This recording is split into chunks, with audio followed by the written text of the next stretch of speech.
Just can't wait to get on the road again. Yeah, that's not a road you want to be on. We'll check in with Chip to take a look at some of the traffic troubles out there. I have a lot of friends that have this Infiniti QX50, and they really seem to like it. All right, well, let's see what car critic Ed Wallace thinks about yet another mid-sized SUV. Yeah, this is our week of $55,000 SUVs here on Good Day. This is the new generation of the QX50 from Infiniti. And the big selling point when you first go into a dealership is they're going to talk about the 2-liter, 4-cylinder, multi-compression engine. The first engine ever that can change compression from 8.1 to 14.1 with the theory that you always have power and maximum fuel efficiency. When you get through the genius of the engineering on it, it's just a very powerful 4-cylinder. So is the Audi we had earlier, and you get a mile per gallon better fuel efficiency. It's a very clever idea. I'm not sure it necessarily translates in the real world. That being said, the QX50 looks a lot like the Infiniti styling evolved, and that's not a bad thing. Going over to the interior, they have done a very, very nice job with it.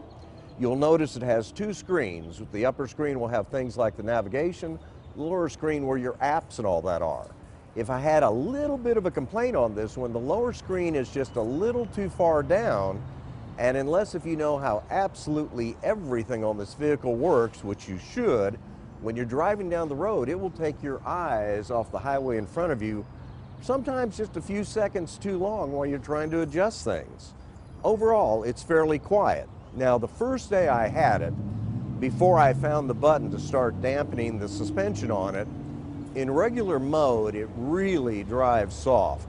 In fact, I made the statement 1965 Cadillac soft with the shocks a little worn out. Overall, once you put it to the firm position, it's not real sporty, but it really dampens it down to where it's comfortable.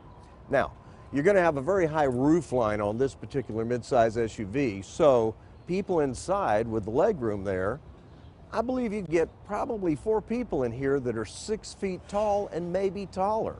And again, mostly because of the roofline area on it.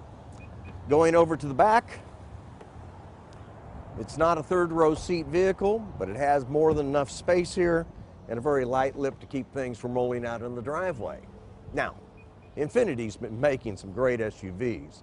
I still think their QX80 may be the best luxury sports sedan, full-size luxury sports sedan for the money. Absolutely incredible. This one reminds me a lot of the last one, and it has some very nice features to it.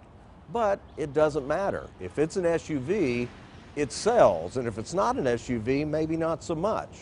They start around $36,500 or so. This one, like the Audi's, $55,000. It's a wonderful vehicle for Infiniti, but they probably could have saved some money with the high-tech engine that they probably didn't need. With that, y'all have a good weekend. Oh, it's a lot of money. Thanks, Ed. You too.